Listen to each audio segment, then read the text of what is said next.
There we are. Let's share the screen.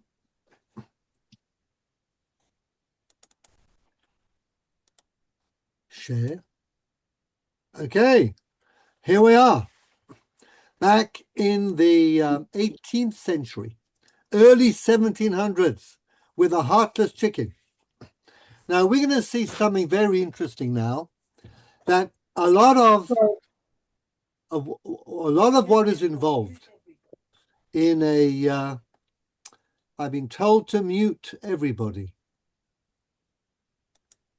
Let's see. Mute my audio. No, I don't want to do that. I want to mute everybody. Don't know where that is, so we'll just... We're next to your name when you have the participants. You ought to be able to do it. Now I'm trying to get back to my screen, which I can't. Let's go back to... no.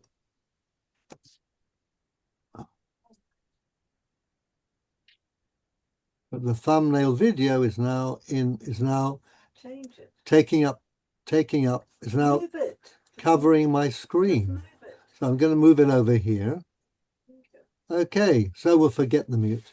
One of the interesting things about a she'elah is that it's a question. And as you probably know, much of the answer will depend upon the question. How you pose the question will have an effect on the answer. And the more you know about the subject, the more you can craft your question so that you'll get the answer you may be angling for. Okay? So, Shmuley, you're smiling. I assume that you know what I mean. And we're going to see a very good example of this right now. Okay? So we'll have a look at the Chacham Tzvi. The Chacham Tzvi, and here I've given you what we're going to do. We're going to compare, first of all, the She'elah, as it was addressed to the Chacham Tzvi, and the version addressed to Rabbi David Oppenheim, the Rabbi of Prague. Chacham Tzvi, line 7. Ve'ima ba'alat ha'tarnagolet. This is the question as was reported to the Chacham Tzvi in Altona. The mother who owns the chicken. So already you know that the mother's role is more important than that of the daughter. Who owns the chicken? The mother. The girl, the daughter, is just cleaning the chicken up.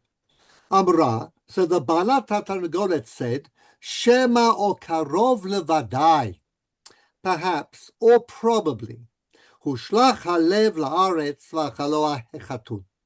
Ha'omed sham muchan lechol hanofel.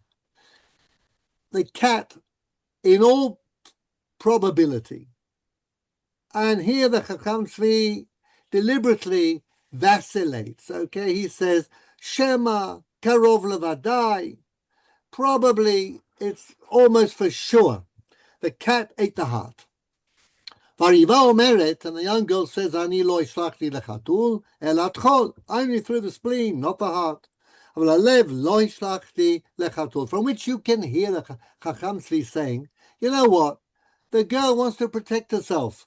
It's a problem if there's no heart because might be a labriut. Sorry. Labriut, Mickey. Gesundheit. So, Sorry. it's so here already it's weighted in the terms of the answer. Now,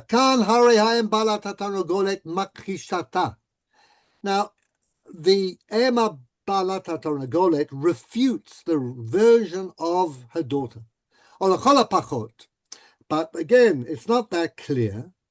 So, because again, Chacham Tzvi wasn't there. He's simply stating the question in a way that's going to give him a segue into the answer. Okay. He wants to start out by saying, Karov levadai, definitely the cat ate it. Or Makhishata, the mother saying to the daughter, you naughty girl. Okay. Of course, you dropped the heart negligently and the cat ate it. Or lechola pachot omeret eina yodat. Or to say, well, the young girl doesn't really know. She's just saying to protect herself. Vim ken en hariva nemenet. Now, if we go to the halachic rules of evidence, who do you believe and who do you not believe? There's a lot to say. I'm not going to go into that this evening. Take us all of the time we have.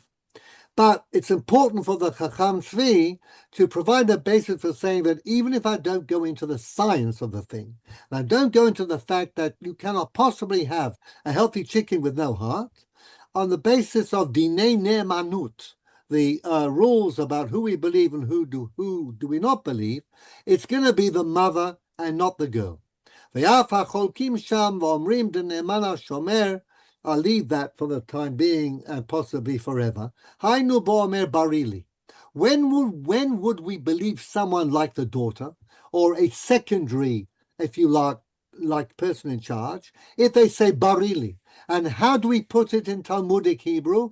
Bari ve shema, bari adif.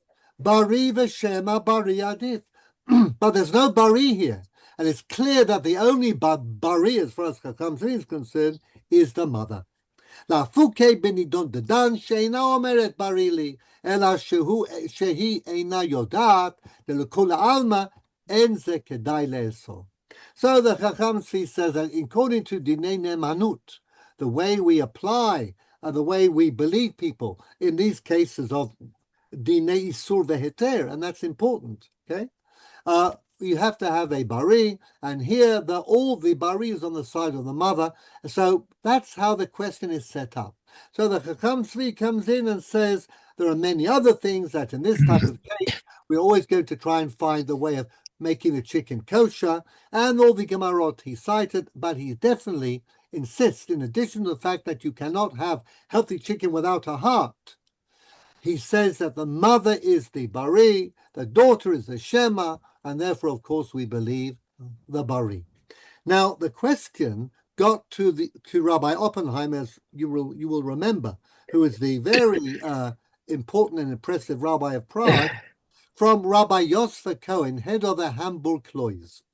Now, the Chacham Tzvi was Rabbi of Altona at the time, had been head of the Altona Klois. We talked about what the Klois was.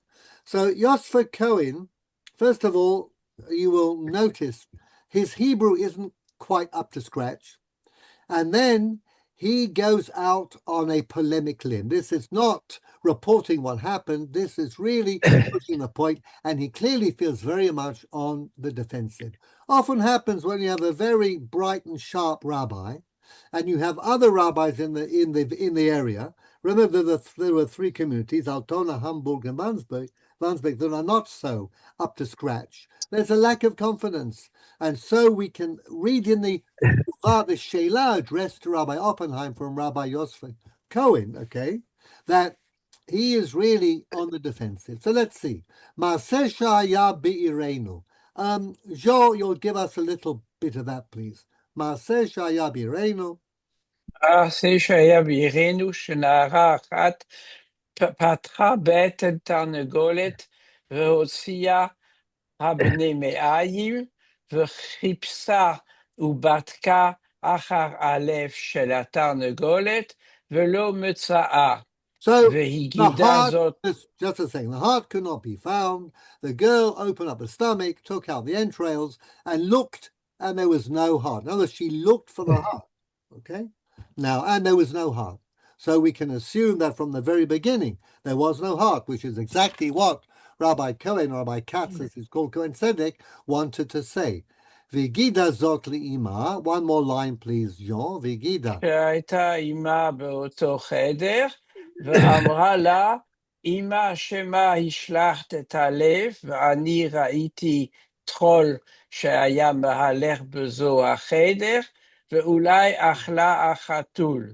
And then the mother says, just a second, the mother says, Shema hishlach et halev. Perhaps, okay, the mother doesn't know. She has no certainty in the issue at all. And I saw the cat, perhaps the cat ate him. So all of this immediately starts out in a very different, this is rhetoric, I guess, okay? You're setting up the case in such a way. I will continue a little bit. Ve'yeshiva na'ara lo. And the girl said, no. Actually, let's see. Do we have Avi here? Avi, are you with us? Whoops. I am. והשיב הנערה לו, כי אני יודעת בוודאי שלא השלכתי הלב, רק תקף אחר הפתיחה חיפשתי אחר הלב ולא היה בו, והחזקתי הגולת כפשט השולחן ערוך. Okay, so can you translate that? Yeah, Yeah. the young woman said, "No, I know for certain I did not throw the heart on the floor, but immediately after opening up, I looked for it. It wasn't there, and I Now the Ivy Trufties, of course, Rabbi Katz. They brought me the chicken. Tell me the story. Now, Heshiva Nara Loki Ani Odat Bavadai, line 15. The girl said, according to Rabbi Katz, definitely, I know for a fact I never threw the heart. The cat never got it. Immediately after the opening, I looked for it most carefully and there was no heart. Okay. And this is then I, Rabbi Katz, what am I going to do? The Shulchan Aruch says, what? Can you read the line from the Shulchan Aruch, Avi, on line 17? Nital halev mechamat choli treifa. Now, you have to be clear about what a treifa is and what difference between a nevela and a treifa. A treifa is when there's a defect, some problem with the animal, okay? But the animal is still walking around, eating, drinking, doing what animals normally do. It will die within 12 months. That's the basic outline of the Gemara in Chulin. A nevela is an animal that is on the way, that is dying before it's properly shechted. Now, there's a case called the musukenet, which is an animal that looks very ill and that may have died before it was shechted, but we're not sure. So we have signs that the Gemara gives us, the Mishnah and Chulin, that if certain things are in order, then you can say the musukenet, which looked as if it was on its last legs, was shechted kosherly because it was still alive. But a person who is filled with the fear of heaven will not eat a musukenet because you never can tell. But a treifa could do all the things that healthy animals do, but it carries within itself the seeds of its own death within the period of about a year. And the term treifa, which we use often, something is treif. The word treifa means to be torn, okay? Mauled. Remember, what did Yaakov say about his son Yosef when the brothers brought him the blood-stained cloak of many colors? What did he say? Yosef. Joseph has been mauled by a wild creature. So we use the term treif as a generic one. Everything that's not kosher is treif, but actually, of course, refers to the period when Jews grew their own crops, raised their own livestock, and after you shechted an animal, you would discover, because you looked at the lungs and looked at the heart and looked at all of their various organs, there was a fatal condition there. The animal was suffering and would have died. You're not allowed to eat it. And that's why the term treifa or treif became a generic term for everything that's not kosher. It reflects an earlier reality. And as Yonat told us last time, not so early, she herself in Haifa, correct, Yonat, would take the chicken. Correct. No, I wanted to say it's not so easy if you know some anatomy to distinguish exactly with a young chicken where all the organs are. So it's not such an evident thing that this little girl has known exactly what she's doing. Good. Thank you for that. But they certainly practiced. In other words, Riva doesn't mean she was very small, but it is not easy. And today we have a shochet and a bodek. The shochet is meant to be a bedika. We're a long way away today from all of that. But until fairly recently in the course of Jewish history, that's what Jews were doing. Okay, very much involved in the guts and in the innards of their animals and birds. Okay, so treifa. But who Basa treifa basade lo tochelu. Exactly. Here the word treifa is not correctly. It should be nevela. No, it's a treifa because Basar basade treifa lo lakelev tashrichim loto. It's a treifa. After Okay. you've shechted it, you discover, okay? Uvasar basade treifa. You could have a treifa in the field, okay? And you want to eat it, and you discover that it is a treifa, okay? But I'm going to leave that pasuk open. I'll check, and you can check too, okay? But maybe that treifa is used for both, but certainly treifa in general is tarof, toraf, Yosef, and halachically speaking, there's a major distinction between treifa and nevela. I hear a voice on the left saying there had better be. Yes, there is. Don't worry. I'm telling the voice on my left to be calm. Avi, would you like to give us one more for who? Who Tosfot Perek Elu Treifot. In other words, the idea of Nitala Lev Treifa is also in the Tosafot. They make a whole point about this. The who pashut. Pashut b'chol haposkim harishonim v'achronim b'li shom cholek. Now, Rabbi Katz is pushing the point. Everybody says that there's no heart, the animal is treif. It's in the Gemara. It's in the Tosafot. It's in all the poskim, in all the Rishonim, okay? And then he goes on to say, Ranon, are you there? Ranon? Would you if you unmute, we'll hear you. Yeah, Right. I had some difficulty unmuting. Yes. Line 18. Right. וכמו שפשטה. פשטה הוראה זו בקהילתנו, כשבאה הוראה זו, איזה פעמים לרבנים בקהילתנו והטריפו. Now, I mean, just notice the Hebrew is not very elegant here. Okay, that's already a giveaway. But what point is Rabbi Katz making here? That not only in the books is a missing heart treif, but in my experience in Hamburg, we have had these cases before, and the rabbis have all said in Hamburg, the animal is treif. Va'achshav, and now we get to the point. עכשיו, יש מי שמערער וחולק על הוראה זו, ורוצה להכשיר נידון זה. Stop, okay, now we have someone, shema'arer. What does the word la'arer mean? Somebody here, ma'arer, is upsetting the apple cart. To protest? To protest, who's going against what we have written in the books and what we've done. In other words, we have a troublemaker. The cholek al horazo, Rotzelach shir nidonze, wants to make the chicken kosher. What a terrible thing. V'rotzeh. What's here? Yeah.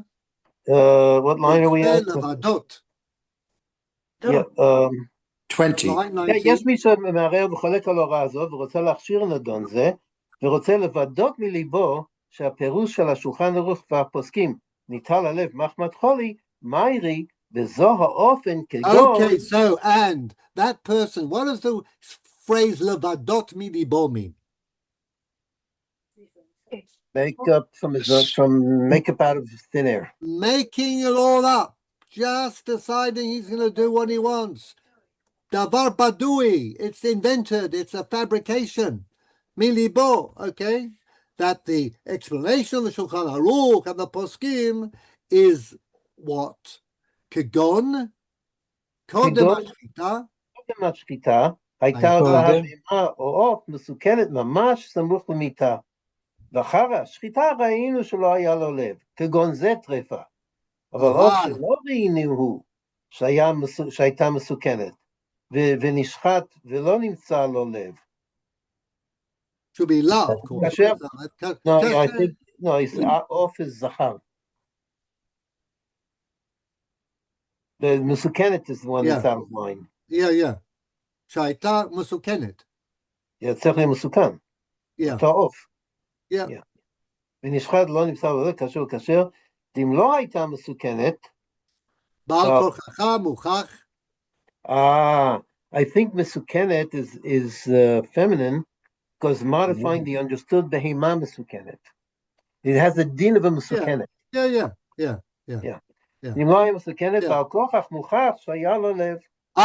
So what is the Chacham Tzvi doing?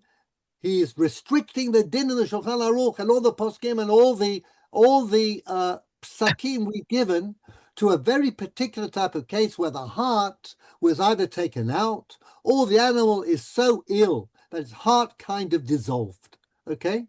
Now, whether hearts can dissolve or not is, of course, a question, and anatomically speaking, as your nut is nodding there, couldn't possibly happen. But you could have a very diseased heart, but still, it's not going to be.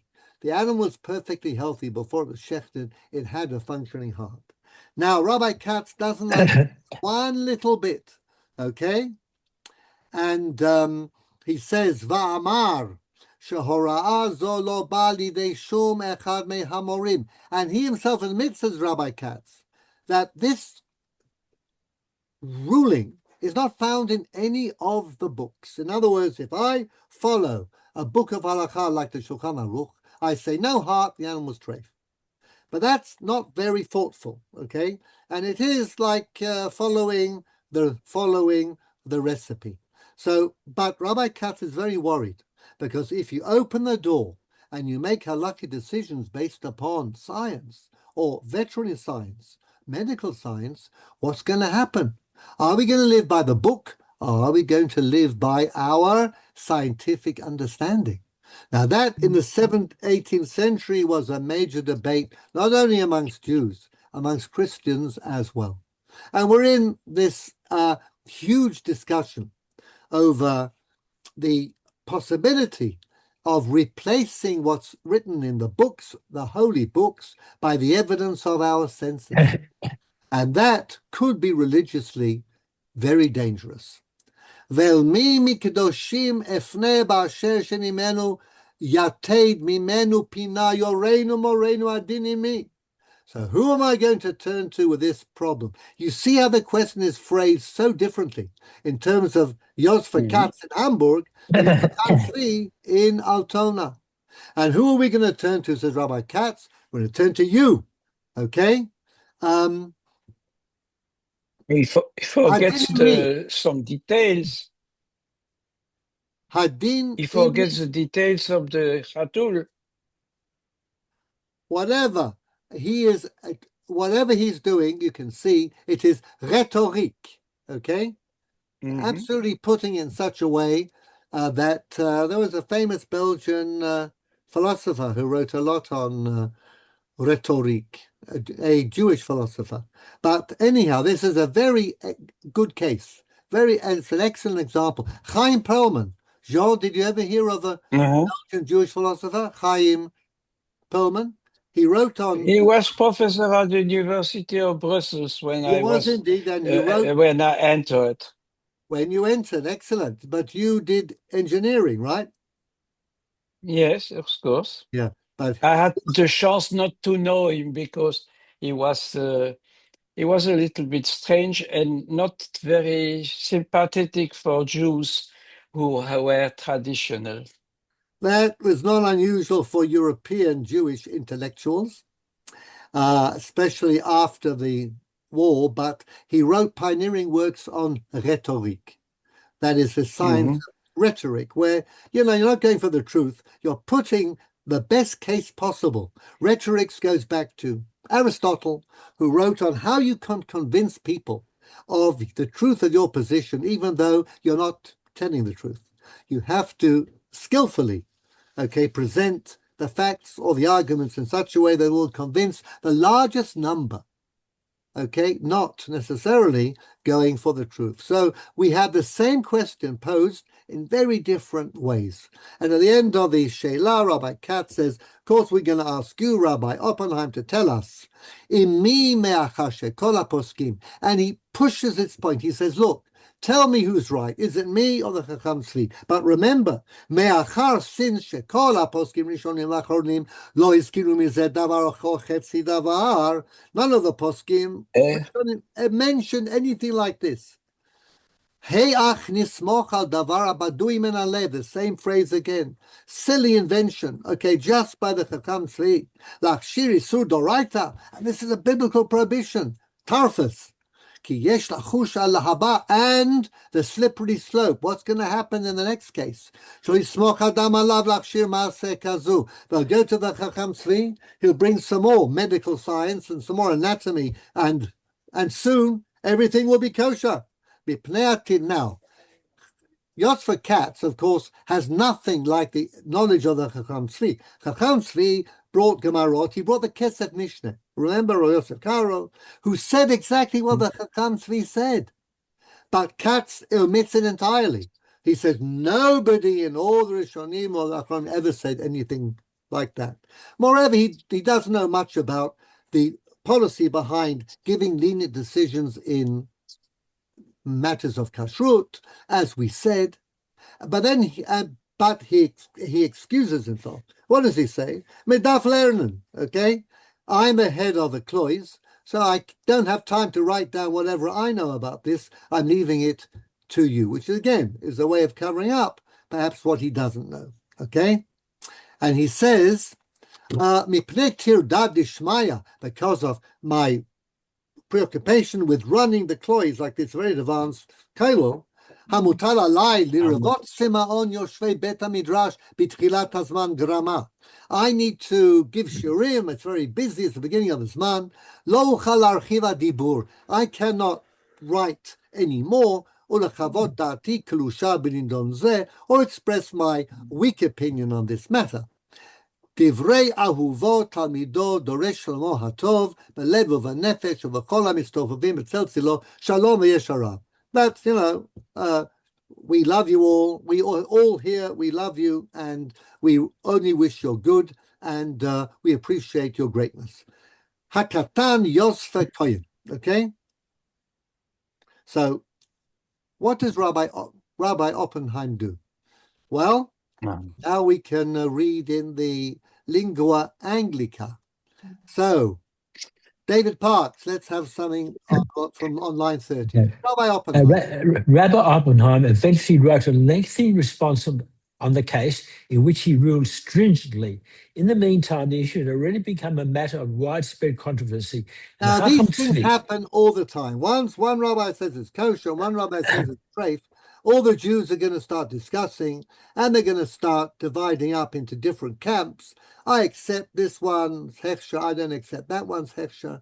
And, when you're flying out of Melbourne, certain things are kosher until you leave the jurisdiction of Melbourne and get into Sydney, and then they become treif and vice versa. So there we are. Read on. And Chacham Tzvi enlisted the support of Rav Naftali Cohen of Frankfurt on Main, who had also ruled permissively in a similar case submitted to him a few years earlier.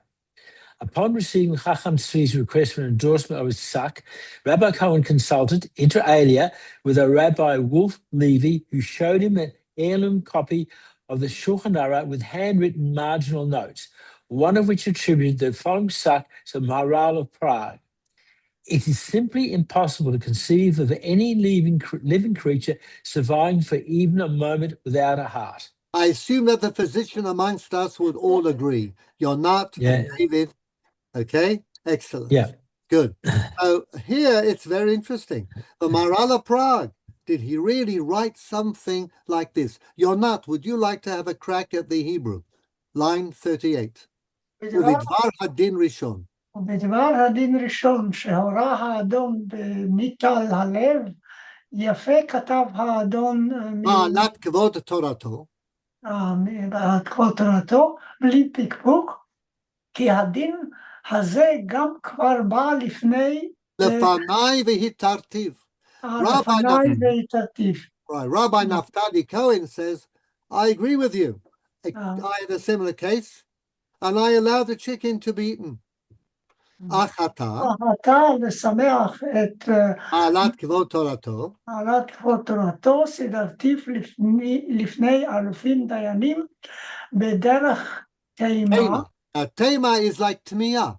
I posed this as a question to my fellow dayanim in Frankfurt am Main. We're going all over the place now. Altona, Hamburg, Frankfurt, okay, על שרוצים, על שרוצים לאסור, ואמרתי להם שכבר התרתי ניטל הלב. I was matir. I gave permission to eat the chicken that apparently didn't have a heart. ושגם אתה, הראה דבר זה להוד רום מעלתו, who is ושיש the hod rom מפקפקים. malato, the most excellent and wonderful rabbi?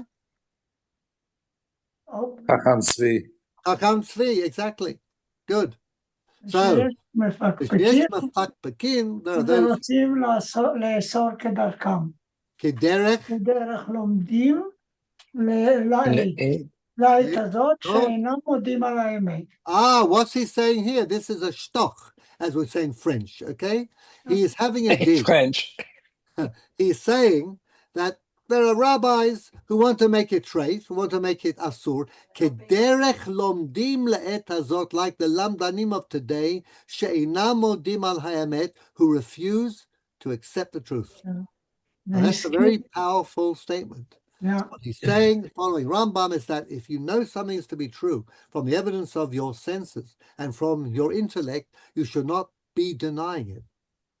This is a very important point, but Rabbi Naftali Cohen continues, and he says, "V'skimu." One more line, please. Not שני דיינים אלו עימי להתיר.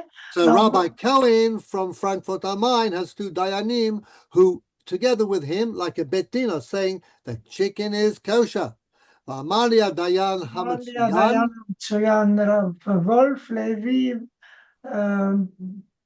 V'zeh הלשון. Now, Rabbi Wolf Levi, the other dayan, said to me the following. Now, thank you, Yonat Shmoni. Would you like to take up the in your best Gateshead accent?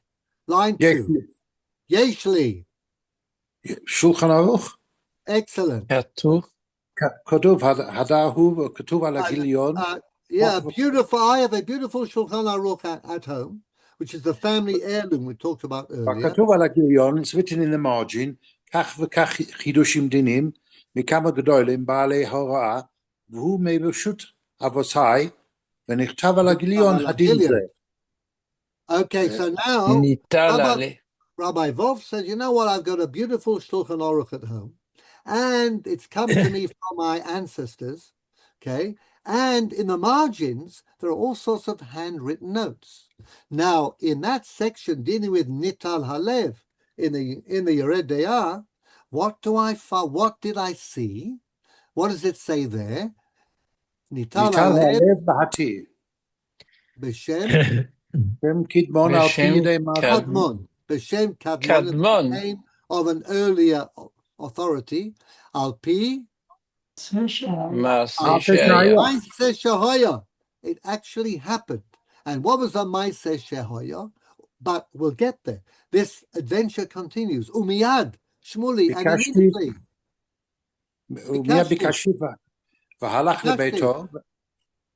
והלך לביתו והביא למראה עיניי וראיתי שם. I said, bring it to me. And he went home and he brought me this beautiful Shulchan Aruch so I could see it.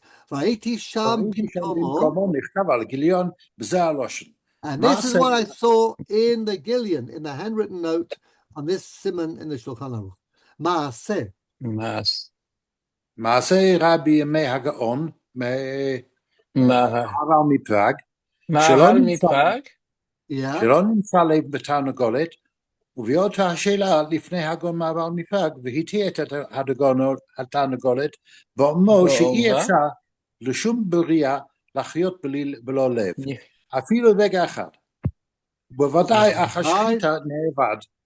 So, in other words, Maharal of Prague, he said that it's not possible to live without a heart, that the animal was shefted, it was fully healthy, the heart got lost, it definitely had a heart, it's not a treifa. Not an animal that lacked a heart or had a totally diseased heart, nothing. The Maharal of Prague, so there we are, okay? And then, over the who... And who heter gamur, so we see, and halacha lemaaseh. Okay, so what do we have next? Robert Vassell, do you want to have a crack in your best Munkacher accent? Here we go. Where? Line Okay, 7. we are Line 7. line 7. Okay. והוא כתב יד הוא כתב יד נושן, וכמה דיינים מופלאים כמה שנכתב דינים בגיליון- מופלאים. דינים מופלאים שנכתב בגיליון הר. שנכתב. הוא. In other words, this is a very ancient manuscript, okay, written Shulchan Aruch or the Gilion and many other wonderful dinim. Okay. Bekori, Robert. בקוראי מעשה זאת, נתמלא כל הבית אורה. What happened? As soon as I read this, the whole house suddenly filled with light. Okay? ותעלזנה כליותיי, And ואמרתי, my kidneys became happy. Okay? Remember, the Greeks thought the kidneys were the source of emotion. I was overjoyed. Va'amarti, and what did I say? סיסו בני מאי אם מהספקות שלכם, כך שכוונתי לדעת אביז קני. אבי זקני הגאון הנ"ל, אשר שימש ברוח הקודש כמפורסם, אשר בוודאי לא יצאה תקלה מתחת ידו, ובפרט בענייני האכילה. All right, so I'm thrilled, delighted. My kidneys are on fire. My intestines are just roaring with delight. Okay, I've solved the problem. And he was a descendant of the Maharal. And the Maharal was so holy, Ruach HaKodesh, okay? Some of us believe mistakenly that he actually created a golem, but that's fine. You can go on believing and buy all the golem souvenirs in Prague when you get there. But would such a saintly man have allowed Jews to eat something that wasn't kosher? Of course not. Okay, how important it is as to what we put in our mouths. V'im benidon hahu shelo haya sham shum hochachot achirot. Now, says Rabbi Cohen, in the case of a Maharal, there's no evidence that the heart was there and was eaten by a cat. Apparently, the Maharal just said, not possible. There was a heart. Doesn't matter what you say about not being able to find it. But pashut b'li shum chakira udrisha, there seems to be no investigation. Rak tala b'nevad. If it's not there, it's not possible it was there. Kavachomer b'nidon malat kvot tarato. How much more, says Rabbi Cohen to the Chacham Tzvi, in your case? Shatarnagolet hayta b'riya ushmeina. The chicken was fat and healthy. Vechatul haya omed u'mitzaper. And the cat was waiting to see matai yavo lidei v'akaimenu. When will I get it? Okay?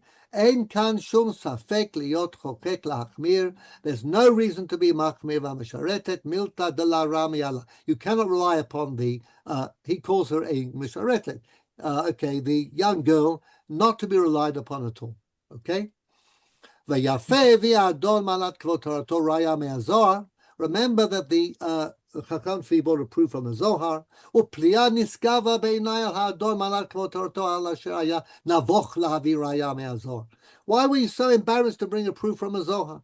V'huchrach la'amod sanegorim lidvarav shemamakom she'en haZohar b'chulak im ha'gemara. And to tell us that when the Gemara doesn't argue with the Zohar, you can follow the Zohar. You don't even need to get it.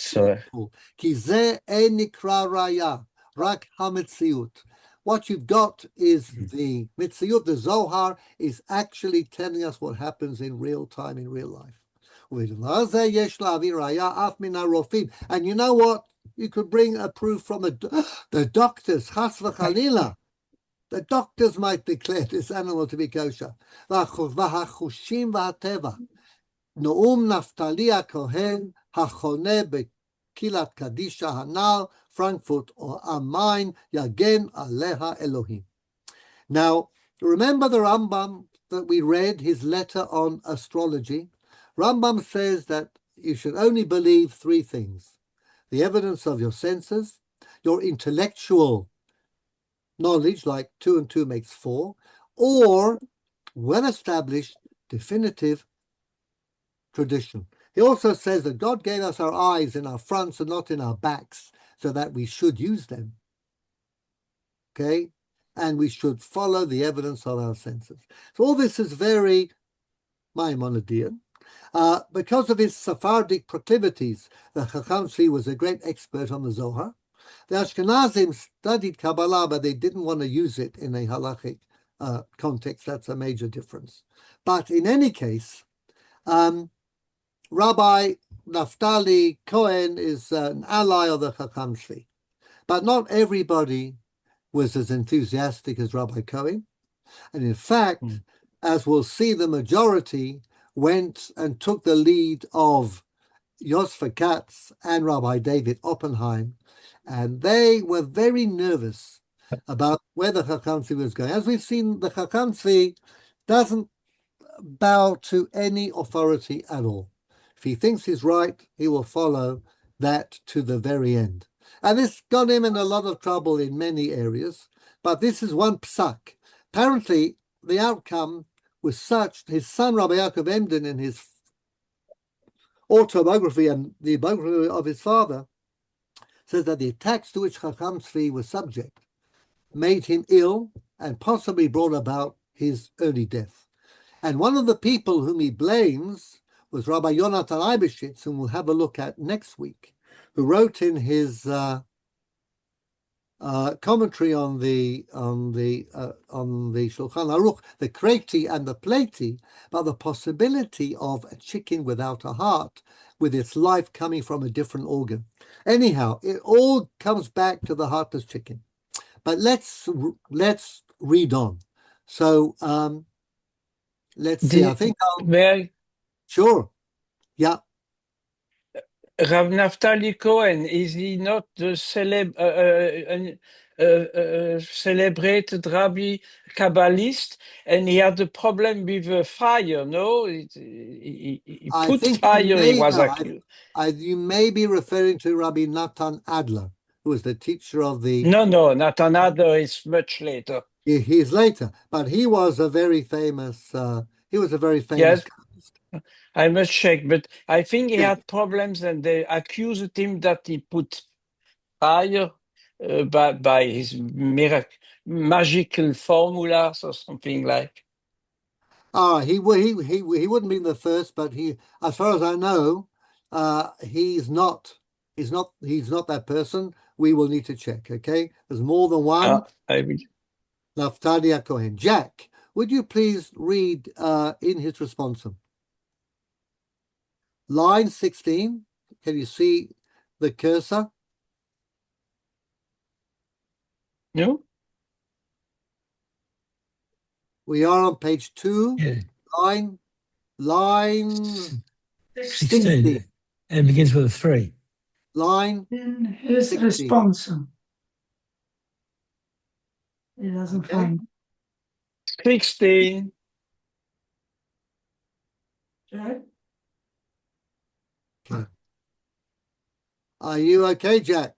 Oh, did you ask me? Sorry, I didn't hear it. Yeah, sure. Line 16 in his Responsa. All right, Jack. In his responsum, Rabbi Oppenheim refuted Chacham Tzvi's various arguments and concluded that the halachic customs turn solely on the laws of evidence, and in this case, the young girl's certainty as to the lack of a heart overrides her mother's doubt as to the cat having eaten the organ. As Rabbi Oppenheim actually goes through quite a lengthy discussion of everything that the Chacham Tzvi wrote, but he wrote a tshuva taking into account the way Yosef Katz of Hamburg had put the point. In other words, there's vadaut, certainty on the part of the girl, and the mother was in a state of doubt. In that type of situation, says Rabbi Oppenheim, following the traditional laws of ne'emanut, of evidence of who we believe, I have no choice but to follow the daughter, okay, and to say that there was definitely no heart in this chicken. And Netul Alev is treif. He also marshals significant support from his vast library of manuscripts for the that there are precedential rulings for declaring a heartless chicken a terefa and not a nevela. And these definitely outweigh Chacham Tzvi's argument from the nature and science. So we see already that Rabbi Oppenheim too was nervous about the introduction for the first time, in fact, in a tshuva, that science alone is sufficient to tip the scale. Upon receiving Rabbi Oppenheim's response, Upon receiving Rabbi Oppenheim's responsum, Chacham Tzvi wrote a detailed rebuttal of each and one of his critics' arguments. Rabbi Oppenheim responded with a very long teshuva, expanding the debate, but Chacham Tzvi did not respond. He was already in Amsterdam, and his attention was fully engaged by his difficulties with his community and the traumatic Hayon affair, which we talked about. So there are many, many pages in this halakhic dispute. We're not going to go into it because we could spend a month just on each of these, but I have cherry-picked some of the points that of the argument between Oppenheim and Chacham Tzvi. So let's see. The following is a selection.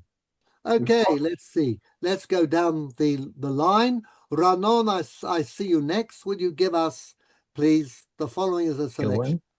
Yes. The following is a selection of some of the differences between Rabbi Oppenheim and the Chacham Tzvi and the respective response.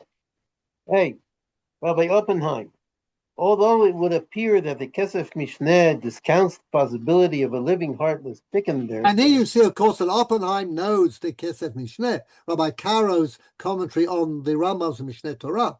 Katz apparently doesn't, or he won't admit that it exists. But Oppenheim deals with it. And what does he say? Discounts the possibility of a living heartless chicken, thereby explaining why Rambam omitted it from his list of trefot in the Mishneh Torah. It properly belongs to the category of nevelot. He suggests that the Rambam's omission was due to the rarity of such a creature, not because it could not exist. The Rambam didn't put it because it's such a rare thing. If you like, it's the principle in law, Shmuley, of de minimis, correct? Yeah. De minimis. It's not important. It's not significant. Hardly ever occurs. We're not going to pay any attention to it. Put it in our list. Now, Oppenheim doesn't know that, but he could get around the Kesef Mishneh using that type of argument. And let's see what he says. Ranon uvemet. ובאמת יש לומר, בכסף משנה, רצוי לומר, שהיא קשה מציאות, ולכן לא כתבו הרמב"ם. לקח לו כתבו הרמב"ם, אבל אם נמצא כן, בוודאי הוא טרפה לדעת הרמב"ם והכסף משנה. You can turn it around and say, it's very rare, but if it did happen, then even the Rambam would agree that it was a trefa and not a nevela. הכסף משנה. דלא נקט נבראת חסר לב, הוא משום דנו מצוי. And it's because it's very rare. Okay, you could let yourself off the hook that way. Well, then he does have another nice point to make. Shmuley, please, in the Lingua Manchesteris. He also makes the point that Rav Yosef Karo wrote both the Kesef Mishnah and the Shulchan Aruch, and yet the two seem to be contradictory. The Kesef Mishnah, he says, the Rambam didn't include the Nital Alev. He did because it doesn't exist.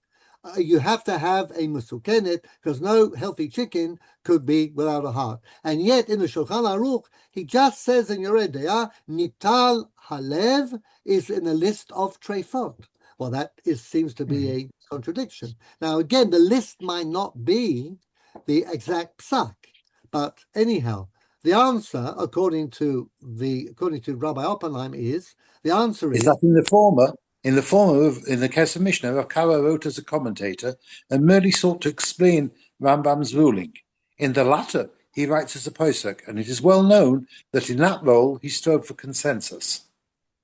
Since the majority of medieval authorities, Tosafot, Rashba, Ran, and Rosh, classify a missing heart as a trefa, not a nevela, thereby implying that a creature can live without a heart, it may be assumed that Rav Kaira would have declared the chicken treif. Okay, now that's just the list, of course.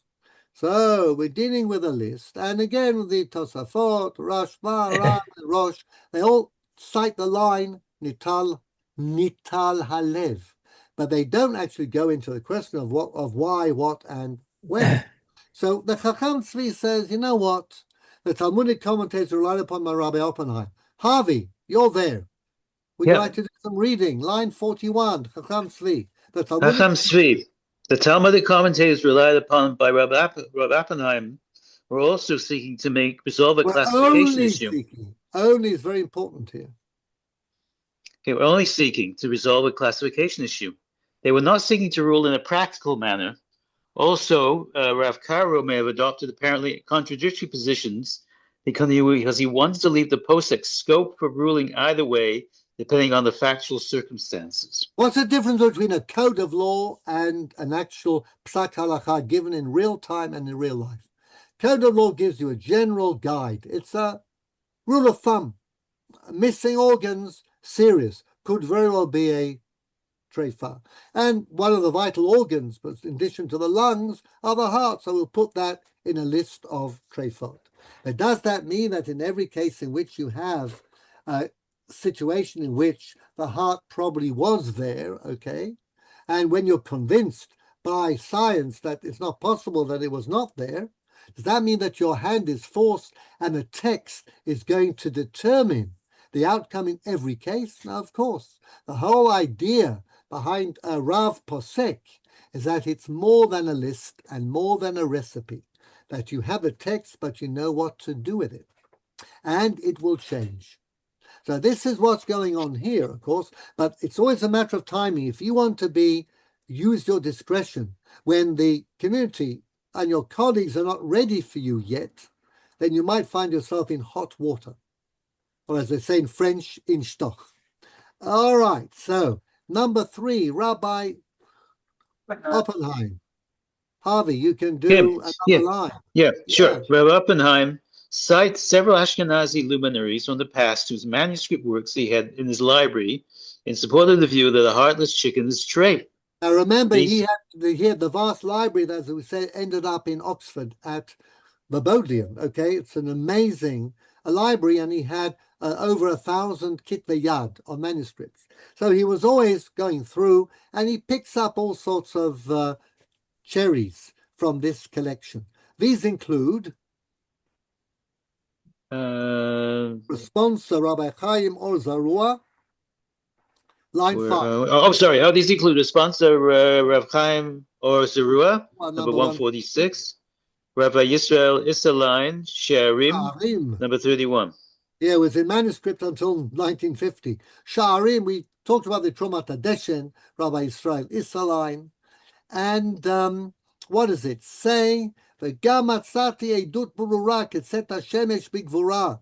And I found a clear testimony like the sun coming out at its zenith. V'sefer yashan nosham b'sharim shechiber harav kvod morenu Rabbi Yisrael. Sometimes he's called Rabbi Yisrael of Marburg. Okay, so he lived in Wiener Neustadt for most of his life. וזכר זיכרונו לברכה לחיי העולם הבא, וזה לשונו בסוף שאלה ל"א. ניקב הלב לבית חללו, בין חלל גדול, בין חלל קטן טרפה. If you have a hole in the heart, whether it's small or big, the animal is treif. וכתבו התוספות בהדיא ניטל טרפה. The Tosafot wrote that if it's missing, it's treif. אבל התרנגולת כשלא היה להם לב, אומר בוודאי פעמים רבות נמצא כן על כאן לשונו. And this has occurred in more than one case. So, Robert Vassell, can you give us line 9? He also questions. Yeah. He also questions, you have to pull up a bit, the authenticity.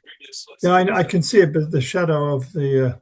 all right, he also questions the authenticity of Rav Naftali Cohen's citation of the Maharal's lenient ruling, noting that it is not found in any of the Maharal's writings or in any other source, and the unknown identity. Can you move up?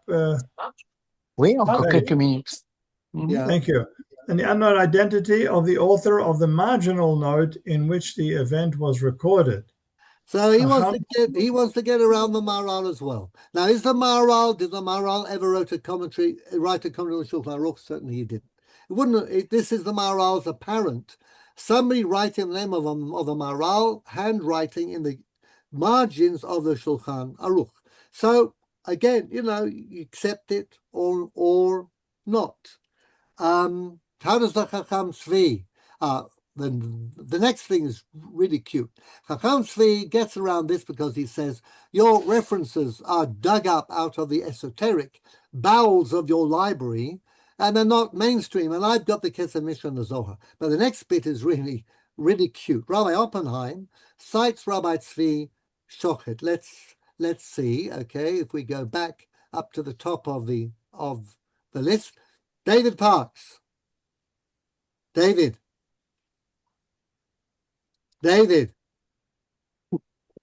I think we'll let him sleep. Oh, wait. Yeah, okay, right. Line 14. This is really cute. Okay. Line 14. Rabbi Oppenheim. Rabbi Oppenheim cites. Yeah. Are you ready? He's asleep. No.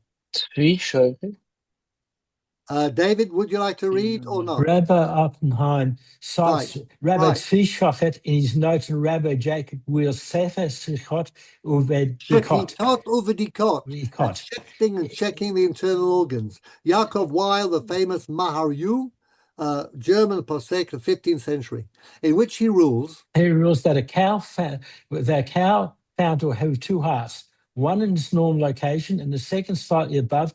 It was terefa. Okay, now could you have a cow with two hearts? Terefa. Yes, probably. Yeah, you could possibly. But again, as Yonat said, you're dealing with animals. You're going back to the 18th century. What they did know, what they didn't know, but it looked like there was a heart and a bit. Okay, so it has a split heart in those cases. It's a double heart, but it's a split heart. So they didn't know that much. Two hearts, okay. Two hearts. Question is it kosher or is it treif? That's all the concern then. Now, the psak was that it is that such an animal is a treifa. Why? Namely, alive, but destined to die within 12 months and hence unfit for consumption. In other words, treifa, we got that clear. It looked normal, but actually it carries the death sentence inside because its organs are fatally flawed. Citing the Talmudic ruling. Kol yeter kenatui dami. Okay, now kol yeter kenatul dami is again in Chulin. May have heard of it. Any additional, if you have, say, two heads or two legs, 3 legs, 2 heads, okay, then it's considered as if it was natul. In other words, it's equally bad to have too much as it is to have too little. So what do we say then? Rabbi Oppenheim argues that this was proof that a missing heart also renders an animal treifa and not an avela. In his view, the kaf hadimion in the word natul is literal and not metaphorical. In other words, kol yeter kenatul, like a natul. If it's extra, it is exactly the same as if it was missing. So therefore, if you got 2 hearts, you've got no heart. And yet we see that the animal is a treifa because it was jumping and frisky, okay, because it's a treifa. So therefore, you could equally well have a heartless chicken. Hence, David, a heartless chicken. Hence, a heartless chicken may appear perfectly healthy, notwithstanding its lack of heart. So this is wonderful stuff, okay? Full of book learning and scholasticism and kol yeter kenatul dami. But the Chacham Tzvi has got a very good answer indeed, which I will read. Chacham Tzvi strongly disagrees because I think we're out of time. In his view, the kafa dimyon in kinatul dami is never to be taken literally, and in any case, this particular simile is clearly imprecise. This is not going to work. Two hearts is not the same literally as a missing heart. Why? In Menachot Lamed Zayin, which we're learning, the Talmud discusses how much a father must pay a kohen for redeeming a living firstborn son with two heads. Now, you could have two heads. We have cases going back. With two heads, yeah. Okay, two heads. But this is a boy with two heads, a human with two heads. The voice on my left has excellent knowledge of this and says no problem. Okay. Now, if we apply kol yetek and atul dami, we'd have to say that a child with two heads is equal to a child with no head. And just as a child with two heads can live, so a child with no head can live. And even Rabbi Oppenheim would not be able to accept that a child with no head can live. Okay? So, in other words, the discussion now goes into a very esoteric area, but I couldn't resist this particular one. It's so cute. Okay? So, for every text, you have a counter text, and we're going to have to stop here because I think we're out of time, correct? It is. Yeah. Okay, so I'm going to stop the share. Just going to tell you that we will continue this with a bit next week. And what I will do after we've talked about a little more about the kashrus debate, which actually made the Chacham Tzvi really very ill, and may have been part of the reason that he felt compelled to leave Ahu and go to Amsterdam, the Altona Handburg and Wandsburg. But the importance of it is in a discussion that Oppenheim and Chacham Tzvi have over a Gemara in Yoma about defining death and defining life. Defining life and defining death is what we're going to really get into in relation to the debate between science and what's written in the text. So all of that awaits us next week. I wish everybody a very pleasant evening and pleasant rest of the week. And we will see you, all being well, same time, same place, next week. Okay? Thank you. Thank you. Thank you. Pleasure. Thank you very much. A pleasure. Good evening.